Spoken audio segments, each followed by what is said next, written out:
And I've got Jennifer spotlighted. Welcome, everyone. This is our talking time with Jennifer. I'm gonna mute everybody too. Hang on. And I need to unmute Jennifer. Okay. Jennifer, is that your needlework on the wall behind you? Is that all your needlework? It is. Very cool. Back there. So thank you, Jennifer, for meeting with all of us tonight. This is going to be a lot of fun. So how long have you been stitching? Oh my. Let me see. Probably, I have to figure out how old am I? Well over 30 years. So let me see. Yeah. It was scary. Might be 40 years. What got you interested? You know, that's always a difficult one for me because I didn't learn from my mother or grandmother or anyone. They didn't stitch at all. And when I was in college, I just started stitching. I think it was just a nice, relaxing thing to do. And for probably the first 10 years that I stitched, I never knew anyone else that did. So it wasn't until I found an A&G group and suddenly my eyes opened to the whole world of stitching. Very cool. Yeah. And was that okay? So A&G first and then EGA? Yeah. The A&G had a night group, and you know, when I was working regular jobs during the day, that's pretty much the only meeting I could go to, and I found out about it, and then I joined EGA later when I could attend more. So, not that I can now, but very cool. And when did you start designing? You know, it's funny because even in college, when I was just, you know, and I would mostly just get kits in DMC floss because of course I had, you know, almost no money. But I actually designed some pieces then, not really thinking about it at the time, for just some friends. I'd make them little things and I would design things that were specific to them. Of course, I don't have any pictures of it. And then I do remember the first time I really kind of designed something. I was traveling and I just wanted to do a little, there was like a Chinese horse. And I thought, well, I could figure this out. And I found a shop. That was when I first started discovering these things and realizing that there were more threads and grounds and everything else than what I knew about at the time. And I went and picked up some threads and just did a design there. And then I started doing more through some of the programs at the chapters and ended up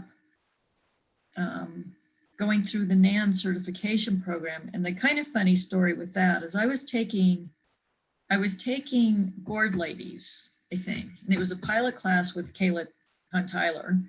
And Lois Kirshner happened to be in there. And of course, Kayla was teaching it. And we were at a lunch break and I made some comment about, well, you know, I'm looking in the certification programs and, you know, I'm kind of interested. Well, at the time, Kayla was the director at NAN and Lois was in the program at NAN, and it was like the vultures descended. It was a good decision. It was a good program for me. So that's when I kind of started doing a lot more. Very cool. Did you have any challenges with the program? And we've talked with Jeanette last week and she told us about her journey through her teacher certification. Did you have any challenges? I think everybody does in some ways. I mean, I was very good about meeting the criterion things, but I do remember I don't know that it was a challenge, but it was kind of a funny story because I have a lot of design ideas. That's never been a problem for me. Sometimes it's a problem that I have too many ideas. And I remember Sue Current, if anyone remembers her, she was my counselor at the time. And so that's who I was working with through the program. And I had submitted a piece and she made some comments on it that she thought it might be difficult to pull off or whatever, which is not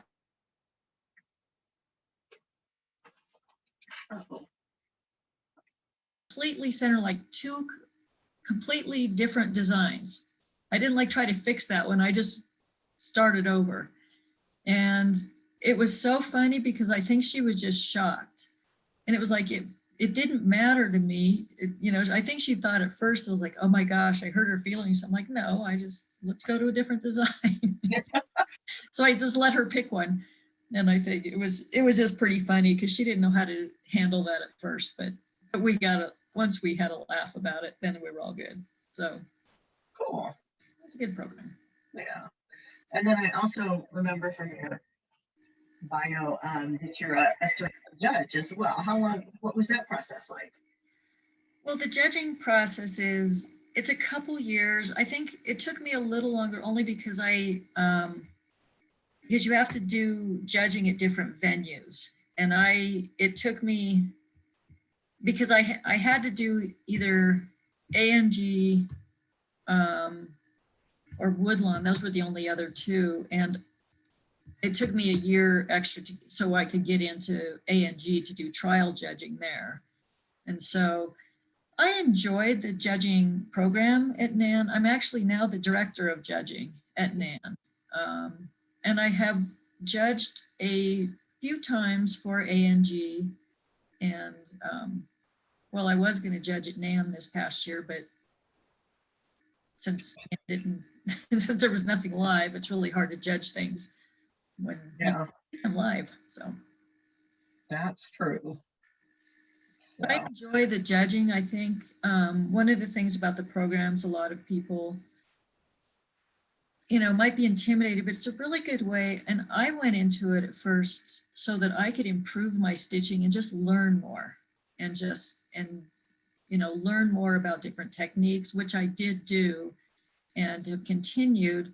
But I also think it's important in the judging program to, really support people going through it and try to educate a lot of technicians on the importance, because when we're judging original designs versus non-original, we really have to look at design and color and maybe looking at things from a little bit different viewpoint than just technique, which is what most people are most comfortable with, is technique, because that's kind of what we're all executing all the time. So. Very cool. So what was the first piece that you designed and taught as a class? It was probably something for one of the chapters. I know the first national piece I did was I had a piece called Water Lilies and I think Arbor Vitae were the two classes that I taught for ANG first. I have a hard time thinking of what the very first class that I taught would have been. So cool. First program. So what's your design process like? Do you think about it and stitch it? Do you think about it and chart it and then stitch it? What's kind of the... Well, I think I have a couple of different methodologies. I do think about designs actually a lot. I've had designs that have, for example, I have this double-sided dragonfly that I'd done a number of years back, and I had been thinking about doing a double-sided embroidery on canvas for probably 5 years, but finally it clicked with an actual design that I thought I could implement in a class. And so I did that. So there's definitely a lot of time just thinking about it, trying to figure out how I can make something work. I then usually just start with a small sketch. And as a matter of fact, I've been chuckled at a few times because, well, Tony Gerdes laughed at me one time because it's very typical that I sit there like with a Post-it note or a scrap piece of paper and I will scribble out a design. And, you know, I showed her this one time, and I had this little Post-it note, and I had this little sketch drawn, and I showed Tony, this is my new design. And she laughed, said, Jennifer, you can use a full-size sheet of paper. It's just, so I tend to, you know, I'll scribble things wherever I'm at, and then I can work from that. So I usually start out with some sort of line design and or color rendering. Sometimes I will do a color rendering, not always. And then I tend to start stitching. I do not chart mine beforehand. I would love to think that I could do that. And there's some designers that their process lends itself to that. Mm-hmm. You know, if you're doing something very similar all the time, that's easy to do. Or if you're doing really charted designs, which I don't do as much of. But in general, no, I just sit down and I start stitching. I mean, I'm looking at the, you know, I've chosen threads and colors and have ideas, and I play with some of that. I will use a waste canvas sometimes to try out a few things. And sometimes I rip out an area because it's just not going to work, but it's kind of a process. Cool. I have, we're friends on Facebook, so I see a lot of your posts on Facebook of your paintings, which are just beautiful, but I've never seen it, seen you try to convert any of those to needlework, at least that I'm aware of. I wondered if that was something you'd ever thought about. I have, and I actually wrote an article for Nan a couple of years ago, because I've been asked that question a lot. And I wrote an article about how they're very different processes for me, and so it's fairly difficult to adapt the painting. That being said, I do have two pieces. One of them that's going to be at A&G this this coming year, 2021, and another one was going to be a blue bonnet, but now I'm going to teach it at Encore in April of 2021, and both of those are from paintings. One of them is called Red Barns, and I'm going to do pictures of those at some point. And the other one is just, I've done a lot of aspen paintings. That's something I do a lot of with some backlighting, typically, or side lighting. And so I did a piece that's called Autumn Impressions. That's also from like a rough, they're from the painting, so they're definitely inspired from it. Very cool. Okay. So what do you have? I know you're doing the pilot next March. What else do you have lined up for next year? Oh gosh, it's in turmoil. Blue If we get out of the pandemic, what do you have lined up for next year? Well, actually, I've been extremely busy because there's been a lot of online opportunities. So I've been doing a lot of virtual teaching with varying techniques. I mean, some of it is just, some of it is kind of ghosting, but I've put together long write-ups of what I cover in class. I do offer some video conferencing opportunities. I've put together some videos on some techniques that I'll share with the class. Sometimes it's groups IO, so there's just a myriad of things. So next year, right now, Encore is my first live teaching event because Nan is gone virtual, and that's in March. You know, the pilot class in Cheyenne Mountain, we all hope is a go. You know, it's much more fun to teach live. But, you know, there's not much we can do about that if it continues. And so far Encore is a go, but I just got another notification for another region seminar that's going virtual. And so it's a little up in the air. I have EGA National, ANG National, both coming next year. A number of region seminars, and then just some chapter projects. So I'm busy teaching, at least, but I wish I could do more in person. Yeah, definitely. So, does anybody have any questions? You want to come off mute and ask, or?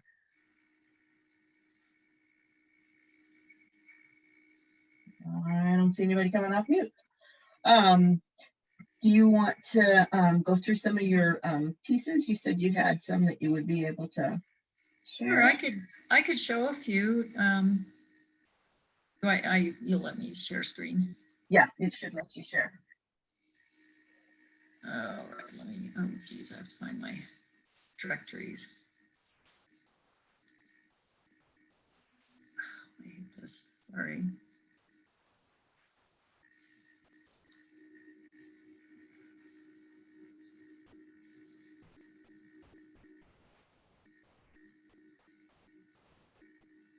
Oh, come on, it's not bringing up. Let me bring up a different window first. Okay. Every time I go into Zoom, they change how they're doing the share screen. Of course.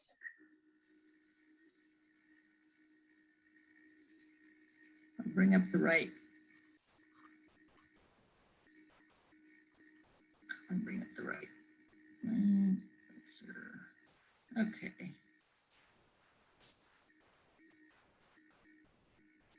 Okay.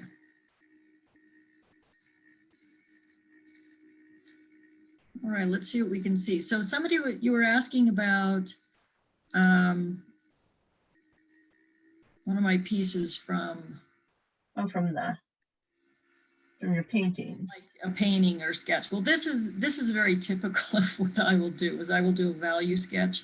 And so this is kind of a sketch from one of my Aspen paintings, kind of giving an idea of foreground, background, whatever. And Is that supposed to be full size, or are you just showing the thumbnails? it is full size on my screen, but that doesn't mean it is on yours, doesn't it? What size? I see the page with the thumbnails, your directory page with the thumbnails. So you're not seeing what I brought up on that. Okay. Oh.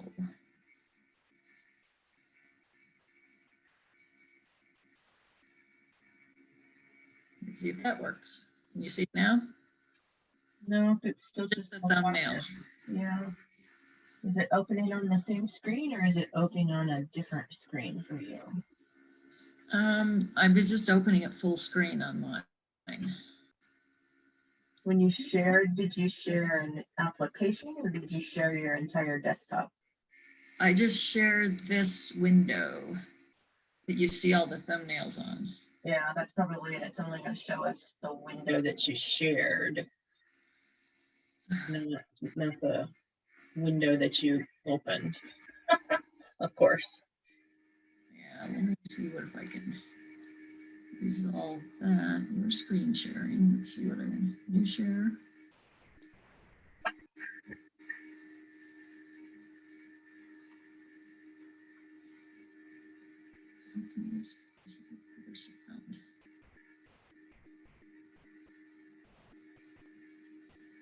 So it should be sharing the interviews or the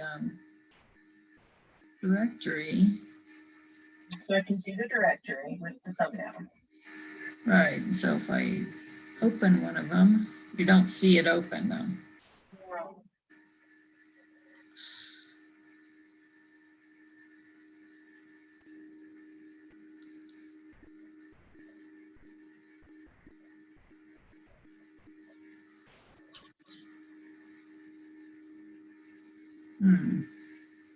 God, I love when Zoom does this.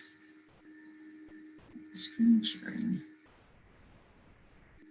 Jennifer, on your computer, Yeah. is that page with all the thumbnails showing it all? It goes behind when I bring it up. I mean, I can see it on my computer. What Right. if you close that page? Is the thumbnail you've clicked on it behind there? No, it pops up in front for me. I can try that. You could minimize it instead of closing it. Yeah, that's Yeah. a good idea. See what that does. Can you see it? No. Hit the little line. So this is, I don't know, they've changed something in. Let's see if I can run a slideshow from this. Can you see the slideshow? We'd have Have you started it? Yeah. Okay, there's.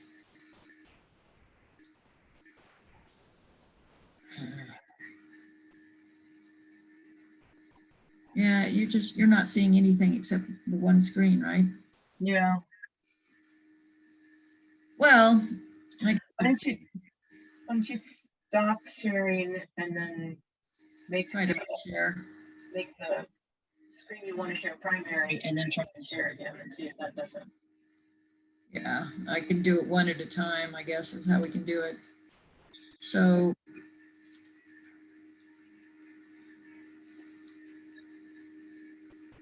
hang on. I'll bring up a few pictures and have those minimized, and then I'll bring them up one at a time. How's that? Try that. Okay, so I'm going to share. So now you should be able to see, hopefully. Yes, So this is just like a little sketch that I did. So this is very typical of one of the things that I start with. And okay. come on, you share. This would have been, just to show you, so this is like one of my paintings. And there's a lot of subtleties, there's just different things in a painting that make it difficult to, translate. But so then I start with a little sketch that's similar to the painting. And then, can you see now the needlepoint piece? Yeah. So the stitched version, so to speak. It's not a copy of the painting, but this is from that little thumbnail sketch that I did. Oops, now you can see all kinds of things. Can you see all kinds of photos here? Yes. Oh, maybe I'll just whip through them this way. Sorry, you're going to look through a bunch of aspen paintings. So I do a bunch of aspen paintings. And now I'll whip through all these. But I'll get to a few with purpose here. Okay. Have to, since they're not really in order. So again, we have the sketch, start with the painting, then move to a sketch, and then go into the sketched piece. Now I have to go clear forward to go for. So is this one piece or multiple pieces with the berries and the? Oh, the berries, I'm sorry. This one is multiple pieces. These are little painted canvases. I guess I could just go through these in whatever order they show up in. Arbor Vitae, this was one of my first designs that I taught nationally. Just 3 little trees. I was trying to teach a little bit about perspective. Then again, back to a sketch. These berries, these are the fruits series. This is a series of painted canvases that my color play designs, I have the canvases painted, and Mindy Slater, Artist Collection, does those for me. So we kind of made a deal, since she does those for me, they're exclusively available to me. I painted some canvases that then she can market, and these I did with a small stitch guide. And so they're just little 4x4 painted canvases, but they're kind of fun. And shops and whoever can get those. Bloom is one of my pieces that I did that just shows some dimension. This was an old piece that I did that I just still like, a little bit of stump work and some needle lace and needle weaving.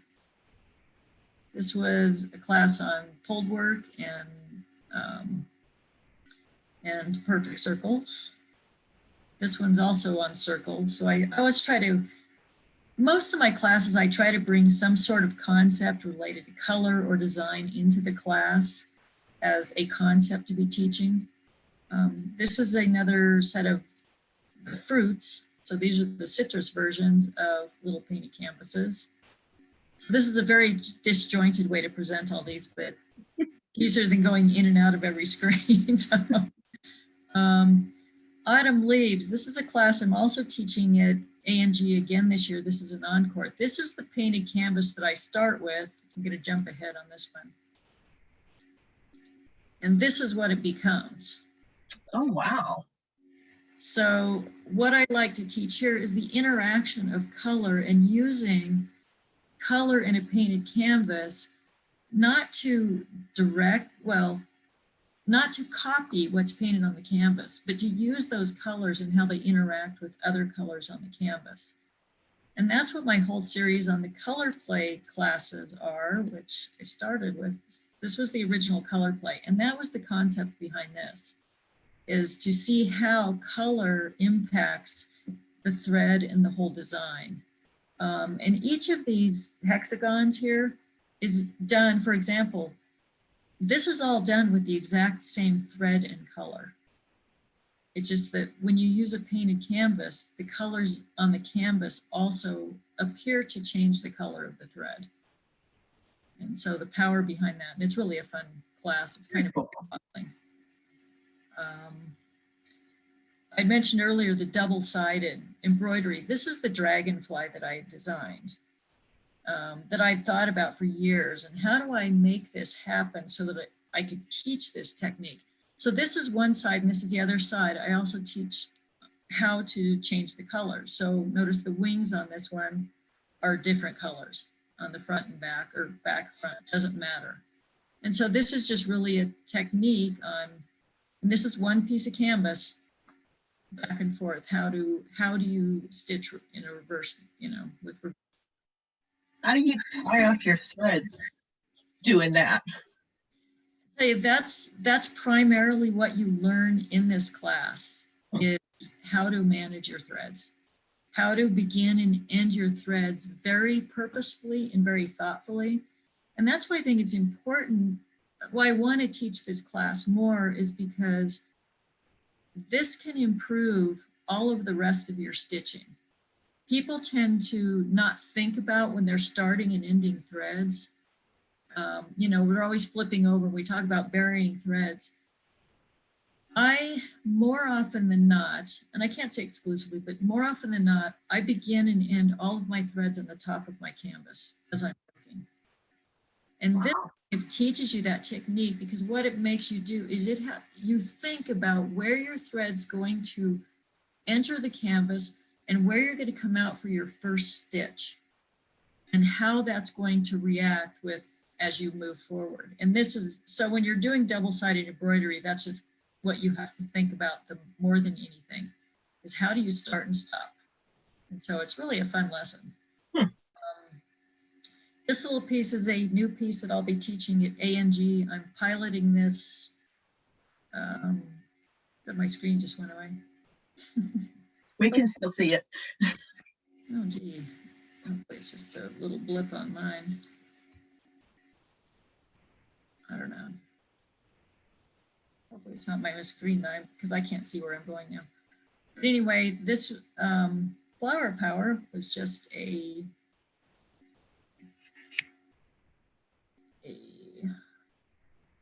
this is a new design that I'm piloting here. It's a virtual pilot that I think is going to start around December 1st. I don't know what it's trying to do here, but we're not going to do this. Okay, now I'm back. Yep. What that was all about. This is just a different colorway of that same design. And this started as a one-day class, which is what I'm teaching it as the first time, but then it's going to go to a 2-day class because there's actually a lot more to it. But I wanted to play with these. I don't know if you noticed, I'm teaching a little bit about optic illusions and I like that border. How it kind of looks like it's almost vibrating. And so how do you make that happen? And that's kind of what I'm trying to teach a little bit in this class. So it's how to make colors look really vibrating. This was another one of my paintings. So this is the painting that I did, and I was out painting last fall. And one of my students, not that that's happened before, commented that, oh, you should do a piece on that. So I actually did, and eventually I'll get to it. It's this piece.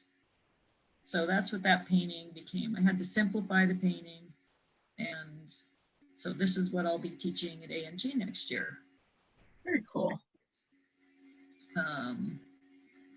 More veggies, went through that. This is more color play, which again, these are color classes. I was also pretty proud on this. I have a very interesting what I call blackwork pattern in the background that shows shadow stitching, which isn't taught very often. More painted canvases. This is pumpkins, one of my pieces that I taught, well, I virtually taught at EGA this last year. Even though EGA National was canceled, we did get class lists and I was able to at least, teach to some of the students for that. Were those buttons on the pumpkin, the little square? Yeah, the little pumpkins. Or on the previous one, your pumpkins piece? The little. Those are tile beads. They're just kind of little rectangular beads. Okay. Yeah. They're fun little beads. This is just, they're pumpkins, pumpkin patch. Now we're back in a whole bunch of aspen paintings. Oops. Which then, of course, became this piece, which, like I said, I'll be teaching at Encore for A&G in April. And then this is what I the just course you were talking about last year, yeah, at A&G, and this of course went online or went virtual, and I finished teaching this just about a month and a half ago. But one of the unique things of this was I was trying to bring in some Chinese stitches and show. So I did a very typical darning pattern here, and I wonder how much I can zoom into this. And what I want to show was the meow double twist knot is a very unique stitch in China. And so I wanted to show how to do that. And this piece does that. And that's with these knots here. They're really pretty little knots. Is that like applique, the red flower? Yeah, and the red flowers that are done, that is an applique with flat silk, and they're done over a paper applique, which is how a lot of the Chinese embroidery is done. So that was that one. And I think that's going to be it for the photos on that. I don't know. Cool. Oh, I should close my window. Now it is me. I'm back. I see you. Yes. So I don't know if anyone has questions or comments or other thoughts. have anything? You want to come off mute?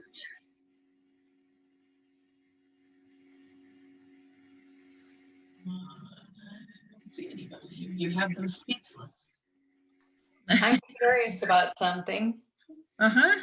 How did you happen to find those Chinese techniques or decide you'd like to work those into your piece? I mean, it's beautiful and it looks really fun to do.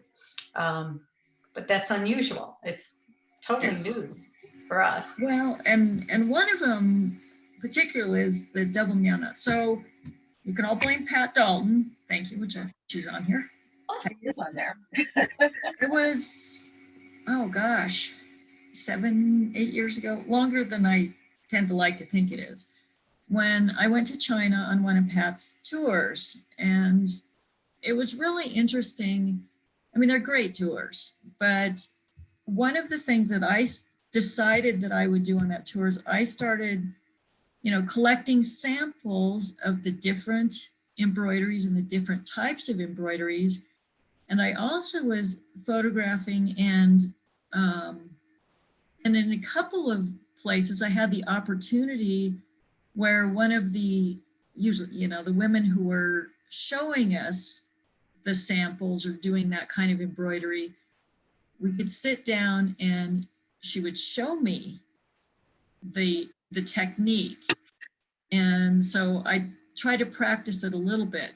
Now, Pat also did loan me, she had collected samples also that she allowed me to photograph. And so from both the samples being taught that, and then there is one book out on the meow embroidery that was, I think it was published by the University of Hawaii.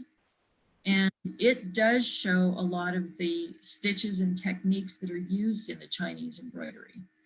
And so between those sources, I adapted and came up with how to do this onto canvas, because I have to use a little bit different materials. And so I would like to just bring some of these stitches into, you know, the realm. It's kind of fun to see some new things. So that's how I came about it. Thank you, Jennifer. That's exciting. I'm glad to see you're doing that. That's great. Thank you. Yeah. Fun to see how they do things in different areas. I know India, showed us the Yemenite embroidery and how they did that, and that was the culture. So it's been very fun. See what other types of techniques are out there and stitches. So, anyone else have a question? I'm not seeing any hands. Everybody's quiet. I know, they are quiet tonight.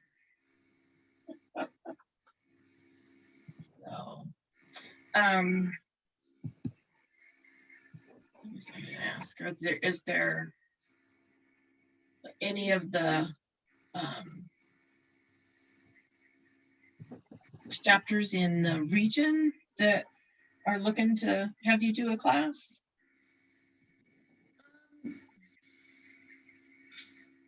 I'm trying to think. I haven't had anything from, let me think. No, I mean, part of it is there, I've done a couple lectures and online, and I hope people recognize, that there are many of us teachers out there that, this is an opportunity for even a small group to just have a virtual lecture with some of the teachers and things. So I've done a little bit of that, mostly outside of the region. The seminars that I'm teaching at, either virtually or not, or outside of region.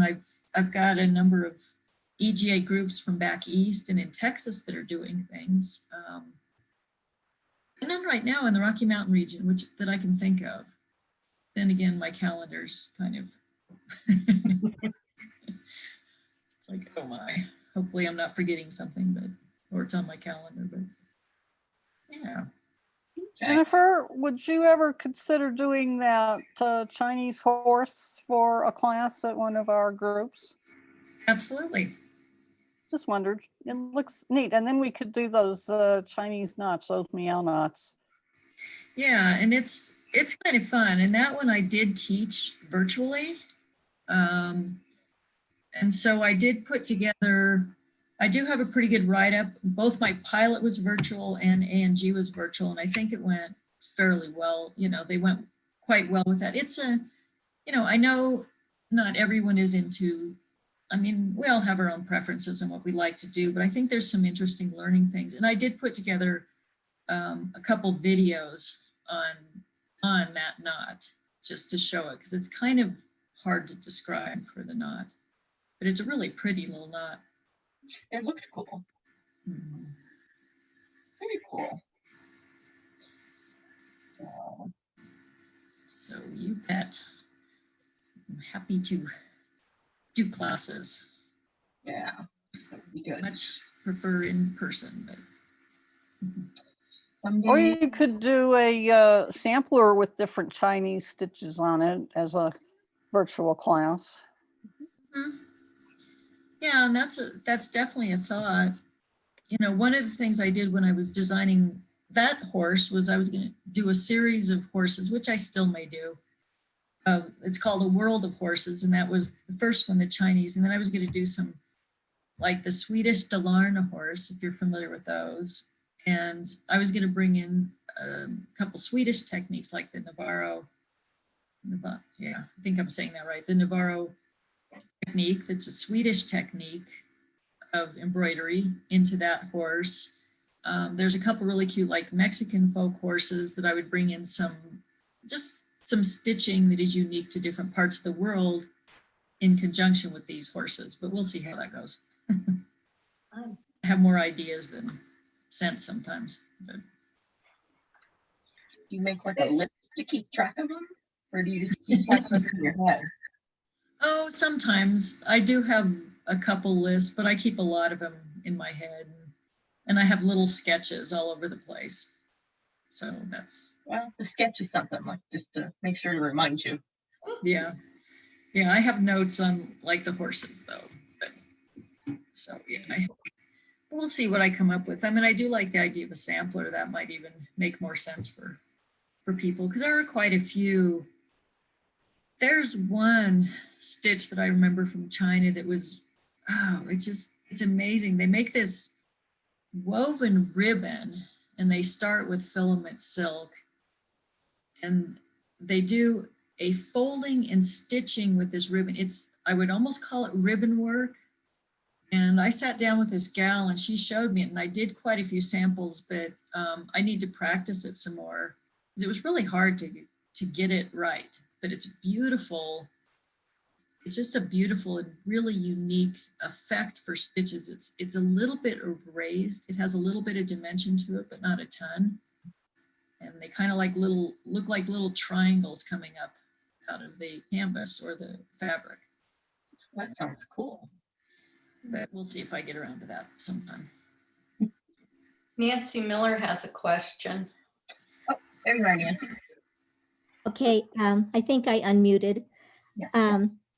You didn't touch or show us one of your most popular series, which was carrots, beets, and radishes, and the different techniques that you used on the leaves. But I wondered how you first became inspired to do those 3 items.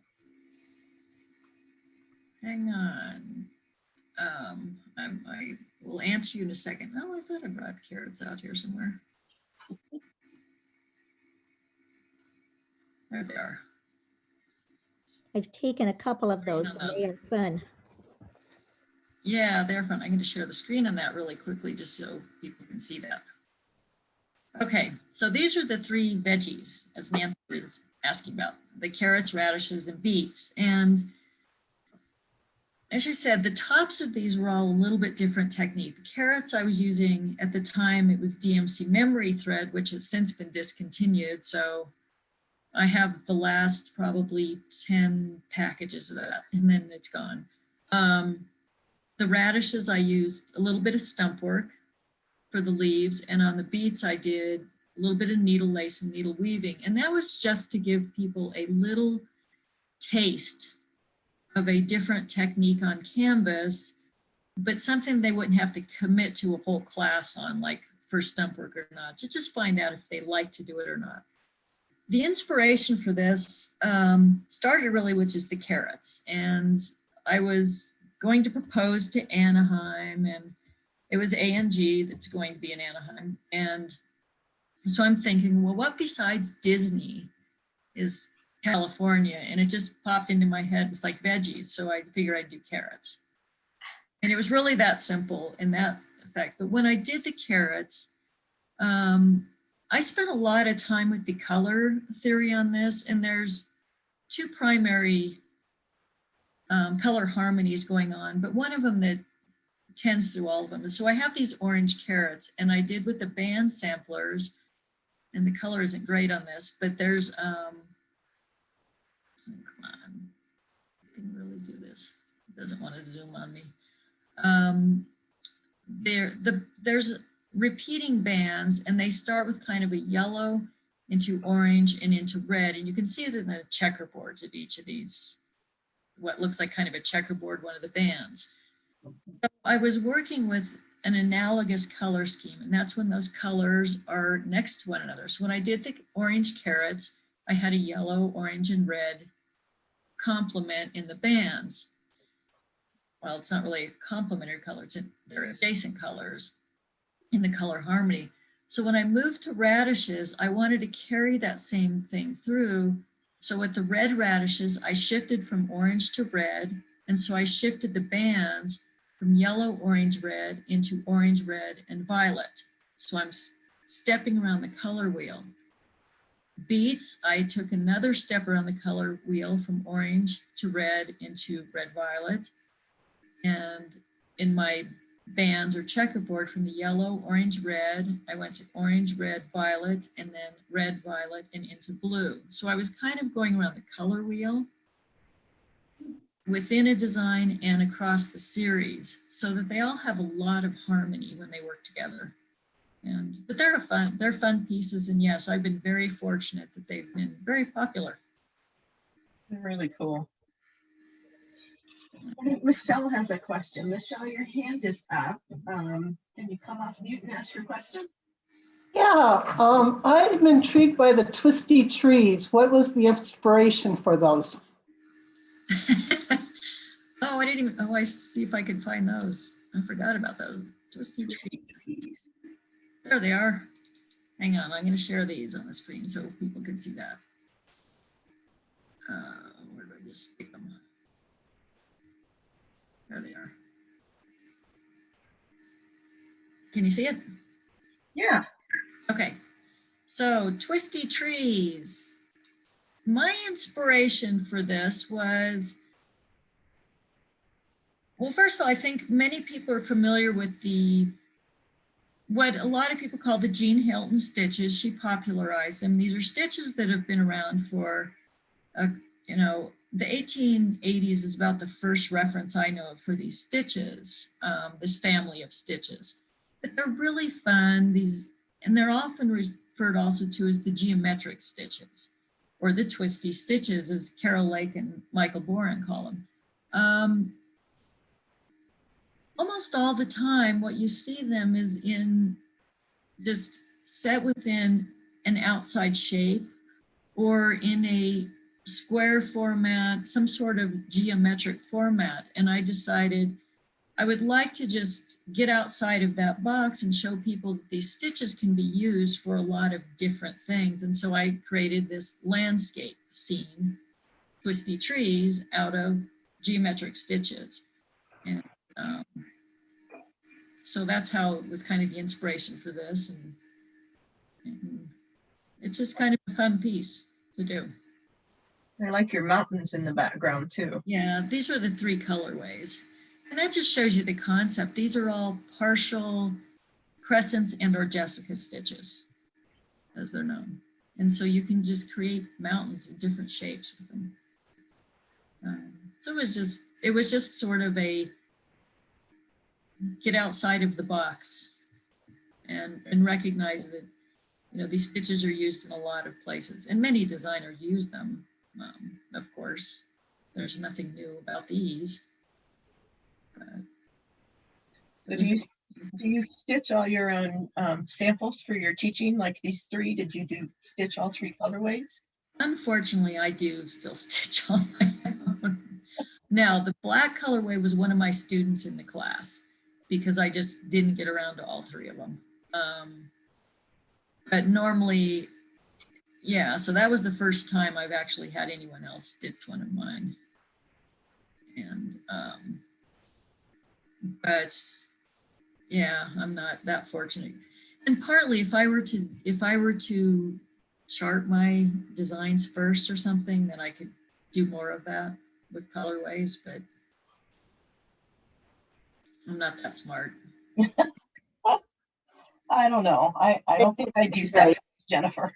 I don't know. I kind of sometimes envy the teachers who are really good at doing that. They can turn, I'm like, oh man, I should be doing that, but oh well. So yeah, but it's good for me to stitch things a second time. I mean, I don't want to do that all that much, but it's not, those were actually fun to do, the twisty trees, and they were pretty fast. So it didn't take me very long to stitch the second one of those at all, surprisingly. So do you still stitch for enjoyment? I try to. Certainly not as much as I would like to, because right now, proposals are coming up in January for 2022, and I'm busy working on new pieces for that. And I told you one of them is the double-sided. I will show, I have a couple that I'm doing. I'll show one of them that's done that I just think is really cute, but I don't have a picture of it. So this is, Oh, he's cute. Fish. So this is a Talavera fish, and I've got a couple of those going. So I'm busy working on proposals, but I did sit down. I have 2 projects that I'm working on that are other teachers' projects because I love other people's designs. You know, and it's really fun to do other people's designs, not just mine. And one of them is Nancy Cucci's Amazing Grays, which I've always loved the piece. And then this is funny. A couple days ago, I actually started on Tony Gertis's Klimt kimono. So I thought, oh, it'd be nice to sit down and be able to do a little patch, you know, maybe 1 patch a day of someone else's. So those are the 2 other pieces right now I'm working on. I hope I can get done in the next 3 years. Little piece at a time. Yeah, I've Yeah. started on the Klimt kimono also, but it's sat for quite a while since the last time I stitched on it. It's a neat piece. They're fun and I enjoy it. But it seems like I'm having to do my own more than all the time. But that's okay. That's what we do. Yep. Anyone else have any questions?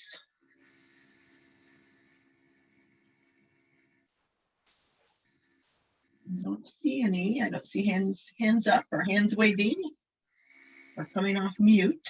So